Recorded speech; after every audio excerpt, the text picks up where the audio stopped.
Hello, everyone, and welcome back to Sports Talk with Tonsoni, a Delphi Bracketology production tonight. Bracket U, a Final Four discussion. We have Connor Hope right now and Bryan Mauro, both from Busting Brackets. Great contributors and writers on the game of college basketball. Planning on joining us tonight, and Connor and I are going to get started here talking just a little bit about what has happened so far in the NCAA tournament and a Final Four preview. And so hope that you find this useful in planning your parties and your watching habits this weekend. Connor, how are you doing this evening? Doing really well. Thanks, Brian.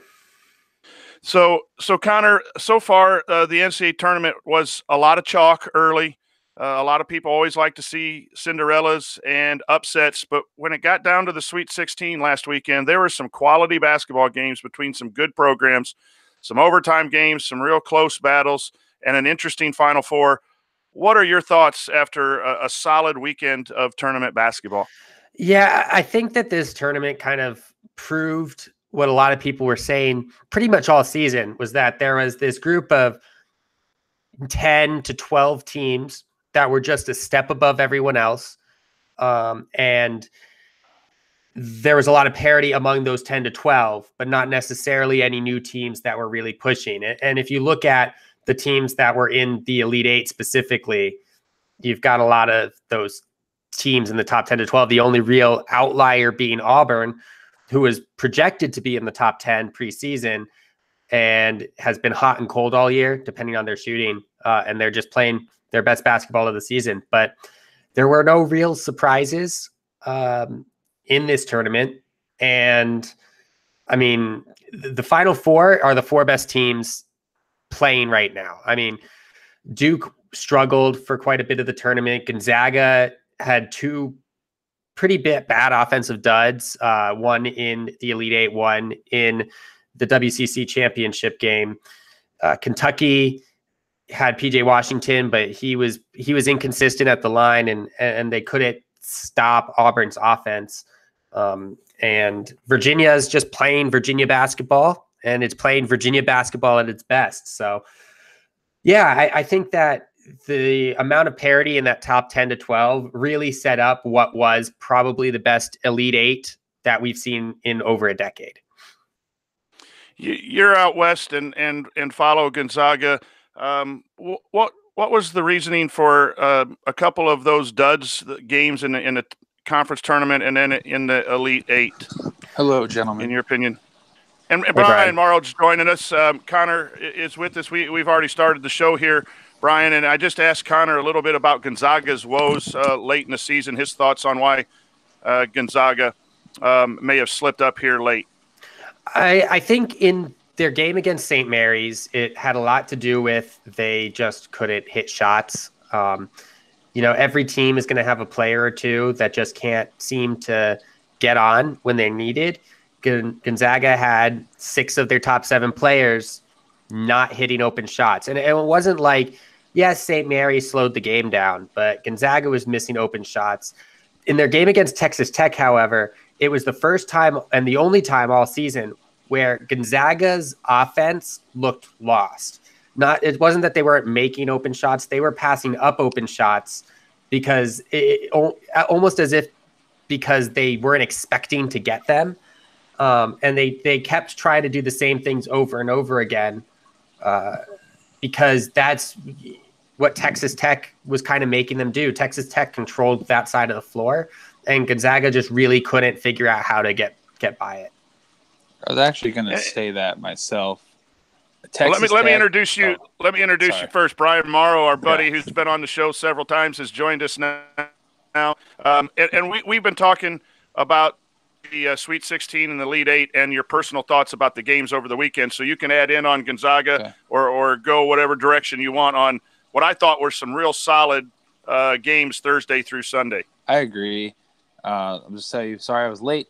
I had some things I had to take care of, but I'm here now. Second of all, Texas Tech does that to everyone. Every time I've watched them play in the games that they've won, I watched them play a lot. They played Nebraska this year when Nebraska was rolling before they started in their little slide. And it was when Nebraska was putting up a ton of points. And Texas Tech did the same thing to them, Connor. They just made them look extremely lost and question every single shot they were going to get, whether it was open or not. They made them kind of settle to be jump shooters. Nothing could drive the lane because of Evans in the middle and Odiasi.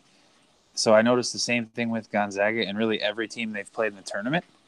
They've just kind of lulled them into this offensive, an offensive, I guess, non-confident. And Gonzaga was the best offensive team I'd seen in a long time, and they couldn't do anything against Texas Tech. And we'll get to asking you later if you think that kind of effort is going to make a difference against Michigan State. But let's talk about a couple other games that were really good in the Elite Eight, and none better than the Virginia-Purdue game and Carson Edwards and Kyle Guy going back and forth. Carson Edwards getting the best of it. Brian, when you were watching that game, what were you thinking about? I was with one of my best friends actually watching that game because we just had him over for dinner and whatnot. But we both just kind of sat on my couch in awe of Carson Edwards. Purdue's really lucky that they have Carson Edwards, because without Carson Edwards, they would have probably been buried in that game because nobody else was making anything. Of course, they didn't really have to. And I do think it was funny when Chris Webber just kept saying, bury it inside to the big guy, bury it inside to the big guy. Why? Carson Edwards is dismantling Virginia by himself. I mean, he was pulling up from basically half court making threes. It's just he didn't make enough of them in overtime. I think he ran out of gas there, but that was his overall performance in the tournament. He scored more points overall in the tournament than Steph Curry did that year. So he now has, I think, the scoring record, I believe, in the tournament for most points scored. Or if not, he's really close to the record. But that overall tournament performance was exceptional. And what do I know, really? Because I had Purdue losing to Old Dominion in the first round. So I don't really know what. Connor, have you ever seen a performance like that? And thinking that Carson was going to shoot Purdue into the Final Four, I was really shocked that Virginia was able to stay with them and find enough offense to win that game. I'm not really shocked that Virginia was able to find enough offense, but I mean, that performance by Carson Edwards, especially against a defense that is so good against the best players on teams, that tries to neutralize best players on teams, was insane. And you don't normally see players shoot so efficiently from three on so many shots. Usually they start to get tired and it kind of falls off, but he shot over 50% from three on 19 shots. And, I mean, it was the reason why they were in the game. It was the reason why they had a chance to win at the end of regulation. So he was definitely deserving of Regional Player of the Year, which he did get, which is, I think, the second time that a non-regional winner, like a team, not a player from not the regional winning team, has won that award. Steph Curry being the other one. And I think that, I mean, and we'll get to this later, the player of that game, while Carson Edwards kept Purdue in it, I mean, Diakite had 4 blocks, 7 rebounds. He shot 6 of 11. I mean, you're not going to look at his points total and think that he made, this huge impact, considering Jerome and Guy both averaged 24 and 25, but he had his hands everywhere. He made the bucket that sent it into overtime. I mean, of the most ridiculous passes that I've ever seen in my life. Kihei Clark that was insane. Well, and that's the other thing, is that Kihei Clark made a very, well, I want to say he made a veteran move, but I mean, even most veteran point guards would probably dribble the ball up and try to get their own shot with that little time left. And he recognized the opening, made the pass, and sent them into overtime where they had the opportunity to win. Our last Elite Eight question here. Duke had survived 2 really close shots to advance to the Elite Eight, and then ran into Michigan State with Goins hitting a 3 and a defensive stop by Michigan State. And Duke doesn't make the Final Four. Connor, your thoughts on Duke's performance in the tournament and their loss, and maybe it's more of a Michigan State win. What did you think about that game? I think the issue with Duke is that they tried to play they tried to play the type of basketball, not same style as Purdue, but in the sense that they went with one or two guys the entire way. And if those two guys weren't playing well in RJ Barrett and Zion Williamson, Duke wasn't going to win. And they really didn't develop. I mean, Coach K really didn't develop or utilize his role players to the extent that he usually does. And you saw it in this tournament. And I think one of the issues is that when Zion Williamson went down and Duke did lose a couple of games to the top teams in the ACC, those role players, especially the freshman role players, took a little bit of a confidence hit, and they didn't play with the same edge they had been playing with prior to the Zion Williamson injury. And they started to default to Williamson under, I think, the assumption that he was the only way that they could win those high-level games, which is an issue against a team with the front court at the level of Michigan State, because they're going to do everything they can to neutralize a player who can shoot threes, I guess, relatively well for a big man, but likes to do most of his damage, within 5 feet of the rim.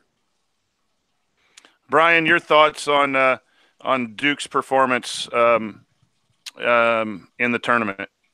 I would give their performance in the tournament overall an F. They played terribly. Duke did not play well in the tournament at all. They should have lost to UCF. I still can't believe they didn't. Then I have no idea how Ahmad Hill missed that shot to send the game into overtime against Virginia Tech, because it was point blank. And then Michigan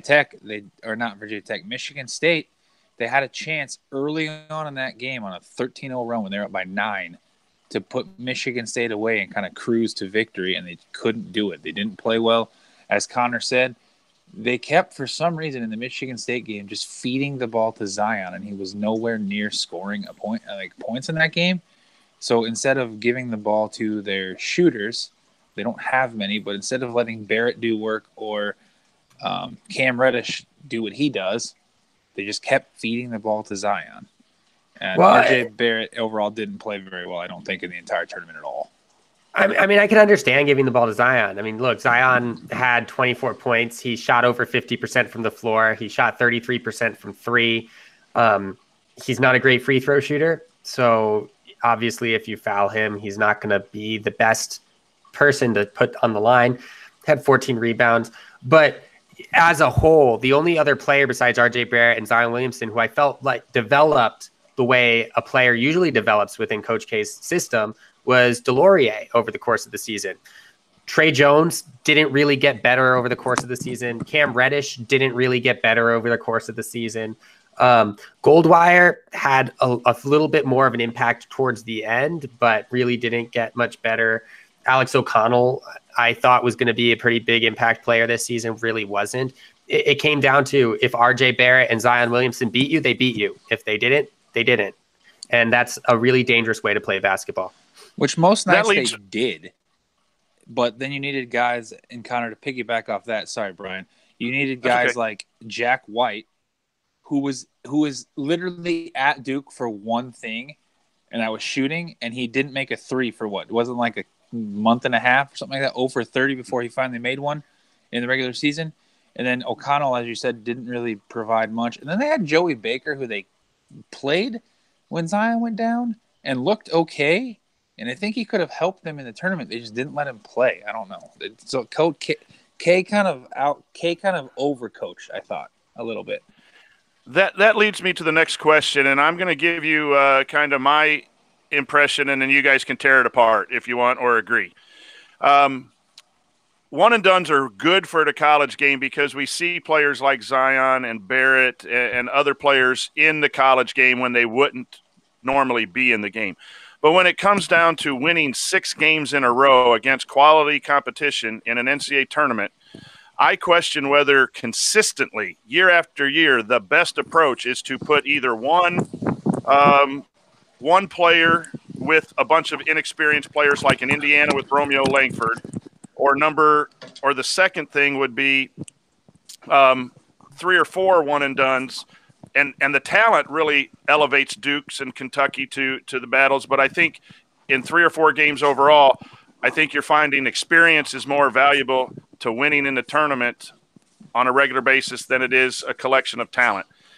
Go ahead, guys. We'll start out, Brian, with you. Tear that apart. Do you agree, disagree with the one and dones? I've been pretty adamant in my whole. I've been adamant that I love the one and done rule. I don't think it should go away. I don't think it will ever go away.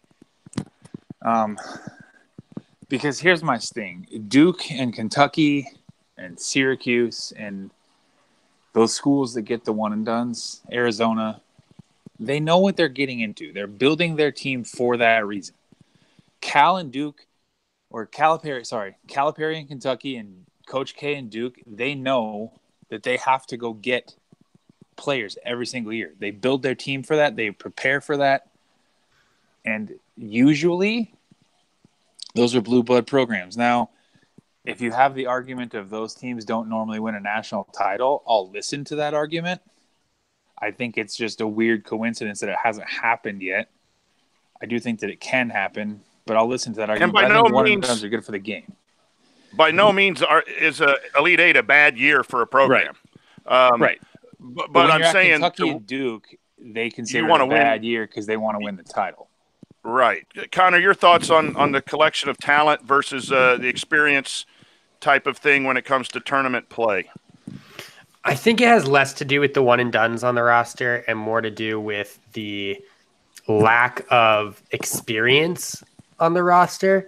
I think that, I mean, if you look at, for a perfect example of this would be the 2014-2015 Duke team, where you had Jahlil Okafor and Justice Winslow and Tyus Jones, who were all one and done players, and they won a national championship because they had Quinn Cook. They had that steady senior play that was able to take these freshmen under his wing, be the experienced leader that he was, and guide them to a national championship. I think what was lacking, especially on this Duke team, was they had no experienced leadership.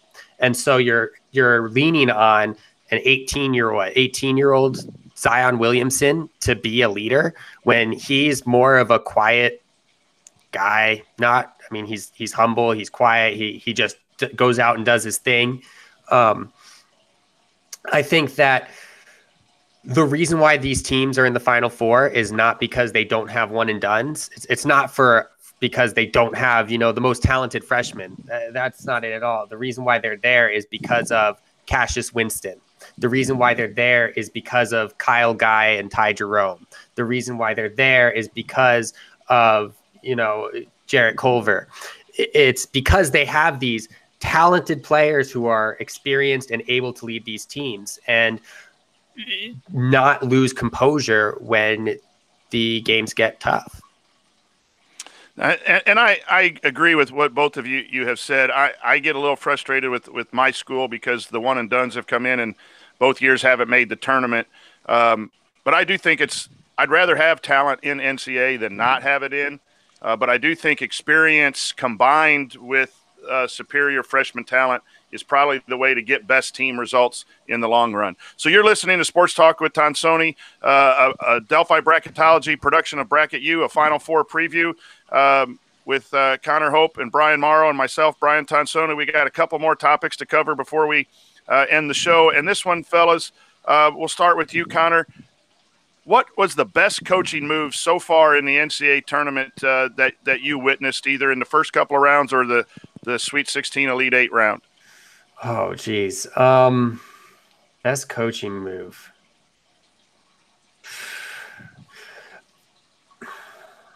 I think the best coaching job, I think, has to go to Chris Beard.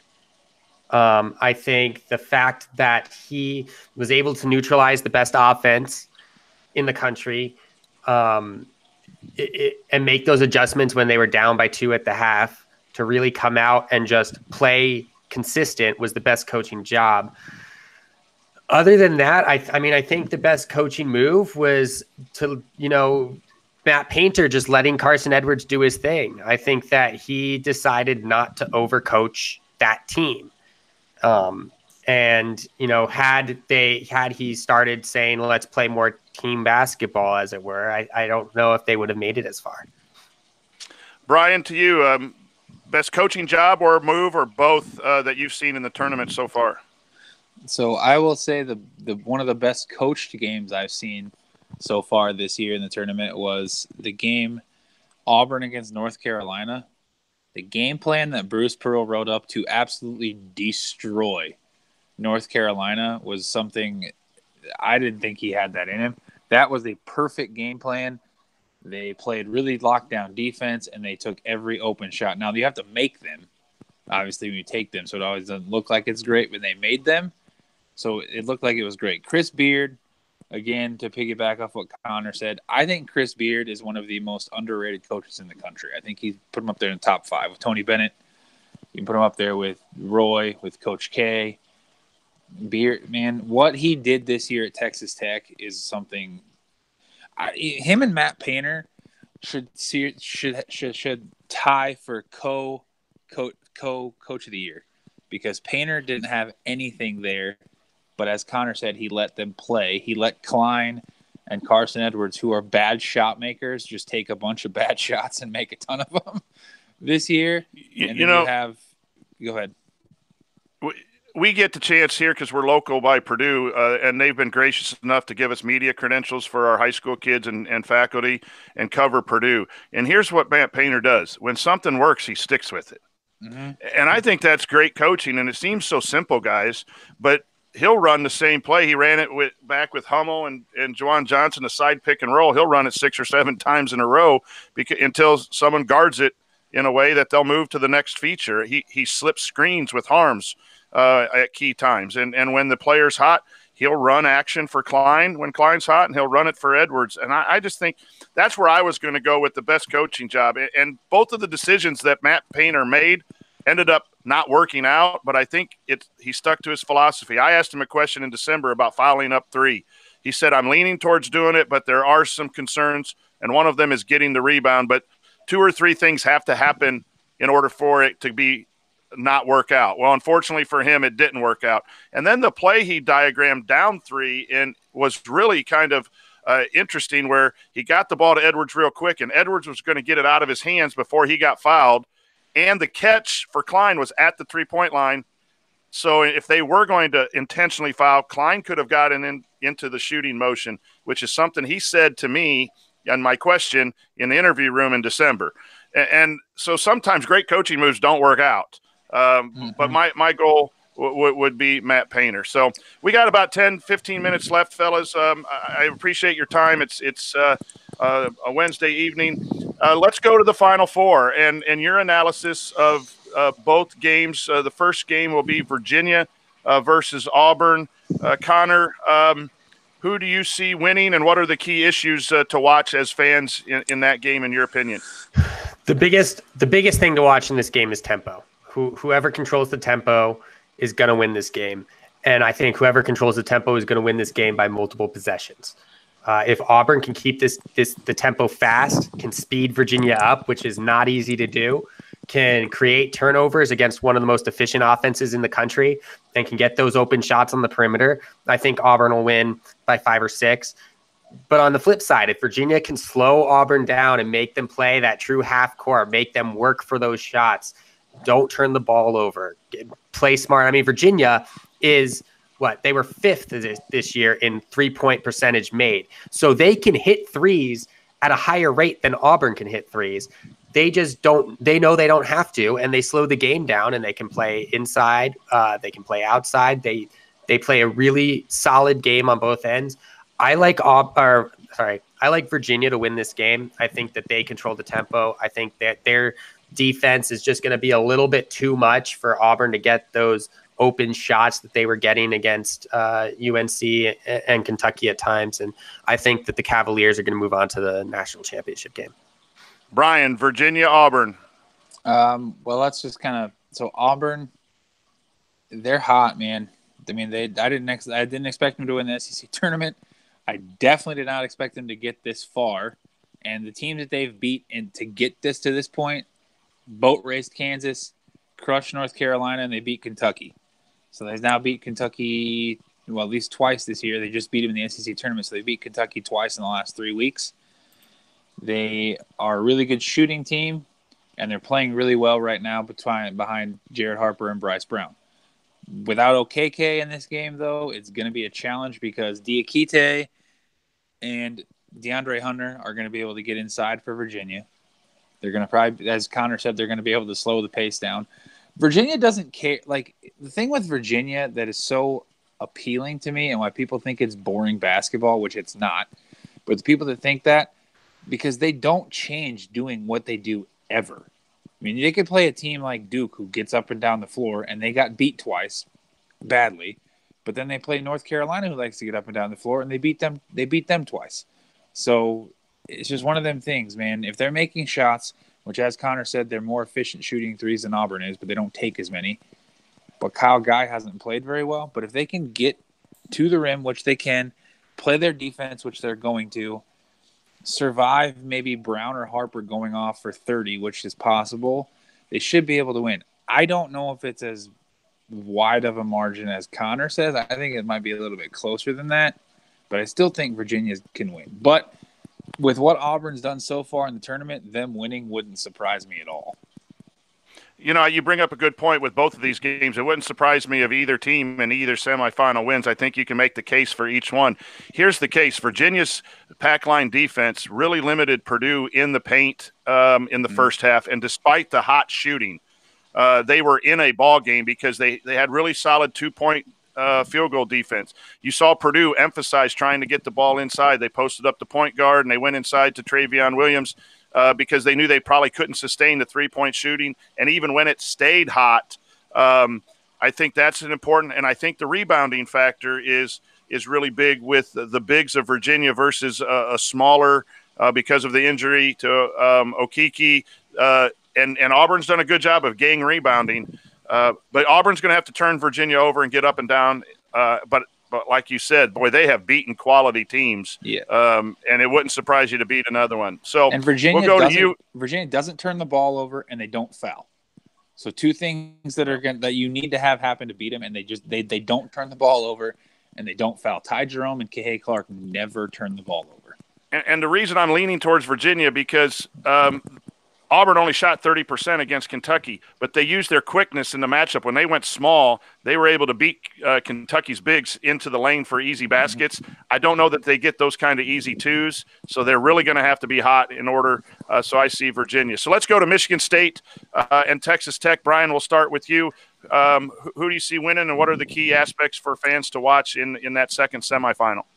This is a hard game to pick because of Texas Tech is the one team that I've seen that can play like one of the best teams in the country offensively and with their defense and basically lose to anybody because in the Big 12 tournament and some of the games in the Big 12, they just didn't look very good.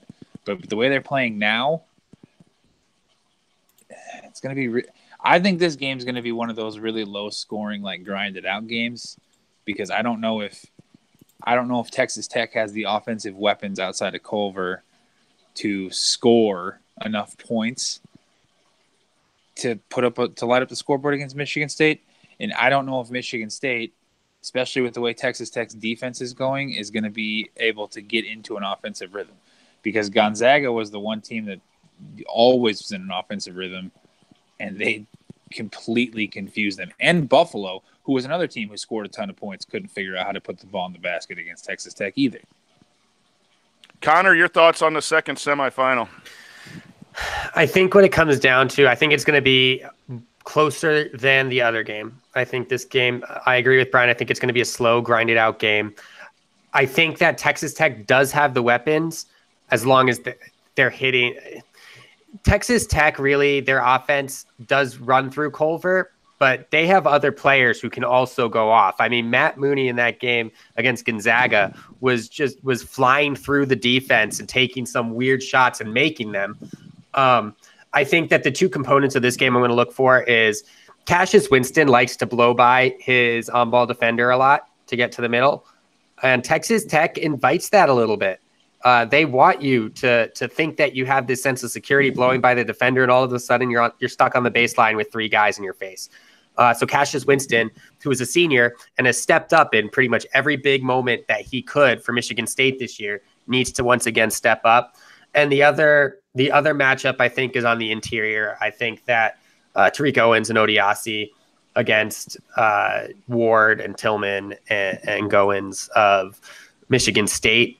I like Texas Tech more in that matchup, and I think that's why I'm going to lean Texas Tech to make it to the national championship game. Because I think that Michigan State's going to find themselves in the situation where Cassius Winston has to win this game. And I think that Texas Tech's defense is to the point where if you're relying on a point guard to win that game, like Gonzaga kind of relied on Josh Perkins down the stretch. And while Josh Perkins played well, nobody else was able to get anything going. So I'm going to lean Texas Tech. I think it's going to be a close one or 2 points either way. But I think the Raiders are going to go to the national championship game. When you say that, Connor, when they funnel everything to the middle, they just funnel it there, and then you have they funnel it away. They funnel it away from the middle. It's crazy. But they want you to go at Evans and Odiasi because they know that they're not going to foul you and just clean everything up that goes up towards the rim. But then they do funnel you sort of kind of away from the basket towards the baseline where you have nothing else to do. Yeah, Connor, I think you are spot on with the Cassius Winston defense. I was at the IU game when Indiana beat them, and one of the things that the IU point guard played extremely well defensively that day, and it still was a 1-point, 2-point game. I think the key, obviously, it's obvious to slow down Cassius Winston, but they rely so heavily on him, and Texas Tech is a solid defensive team. That's what makes me lean towards Texas Tech, too, is that playing Duke and LSU in the regional, those teams are talented, but I don't know that they're as strong defensively as Texas Tech. And so, it'll be interesting. On the other hand, Izzo is a genius. He did some nice things in taking advantage of Duke's switching, and he never put Zion in the ball screen at top with Cassius because he wanted Zion to be off the ball help, and he thought he could beat Delorier off the dribble or in a recovery situation. So Izzo's pretty smart and giving him 4 days or 5 days to prepare. That's going to be a game. So we're about to wrap this up. Let's pick a national championship. Who's going to be your national champion? We'll start with you, Connor. Who's cutting down the nets next Monday night? So, obviously, I just said I have Virginia against Texas Tech in my national championship game. On defense, the thing about both these teams is that neither one of them relies on individual defensive efforts. They rely on the team playing and being in the right spots. And if anyone is caught out of position, there's usually always someone there to help and then someone there to help the helper so that there's no really easy shots unless you get that skip pass across the court. And those shots are never really clean looks or easy shots to make. I think that going into this one, at some point, Texas Tech's offense is going to take a hit, and they've played some tough defenses, but I don't know if they've played a defense that could be as versatile and as tough as Virginia's. It's hard for me to pick against Texas Tech, but I think that Virginia is just too efficient on offense and on defense to pick against moving forward. So I'm going to go with the Cavaliers to cut down the nets on Monday. Brian, your pick. I'm going to go with Michigan State to cut down the nets.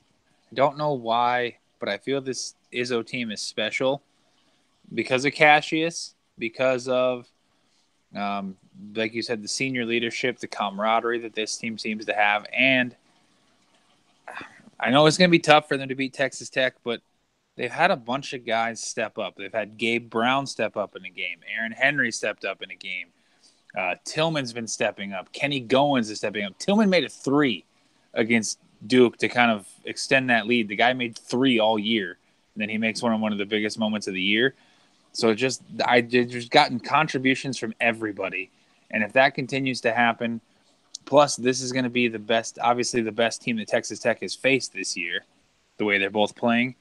I think that game's going to be close. And then Virginia, Michigan State's going to be a huge grinder, but I just don't know if Izzo gets to the final. And the way he's been playing and the way he's coached, and as Connor said, he's a genius. He knows he's going to have 1 day to prepare, but I think he'll find a way to beat Michigan State. Can I just say, Virginia, Yeah, go ahead, Connor. Can I just say that this is the first time I can remember where watching each of these Final Four teams move through the tournament, you had this sense that it was the quote team of destiny. I mean, Michigan State with all the doubt at the beginning of the year, especially after they lost Langford, and just being able to beat Duke, who was billed as this super team coming into the tournament. Texas Tech is the only team that hasn't faced any issues this entire tournament. They just plug along. They haven't looked insanely good on offense comparatively to a team like Auburn, who has rolled through some really tough teams to get to where they were. They're the highest seeded team in the Final Four. And then Virginia, who last year, obviously everyone knows, lost to a 16 seed, and now they're sitting 2 games away from a national championship. Each one of these teams has something special going on for them, and I can't remember the last time that a Final Four had this many storylines to run off of. I was just going to say that Virginia losing to a 16 seed and then winning the national championship would be a good bounce back. I'm leaning towards Virginia to win the whole thing. And the last question, and we'll sign off. These are our thoughts about basketball. Do you, as fans, have a favorite that you're rooting for, and not your basketball analysis different? Is that different than who you think's going to win? Connor, we'll start with you. I'm going to run Texas Tech. If Gonzaga's going to lose, they might make it for the 3rd time in 5 years where they've lost to the eventual national championship team. Chris Beard, with the storyline of, just 5 years ago being a D2 head coach and now being in the Final Four, taking a team that lost as much as it did and putting a better product on the floor than the season prior. And just the fact that there's going to be there would be a national championship in Lubbock, Texas. I think I'm rooting for Texas Tech to win this national championship. Brian, who are you rooting for? I have a huge soft spot in my heart. I do like all Virginia sports. I don't know why, but they're a team that I kind of find myself rooting for.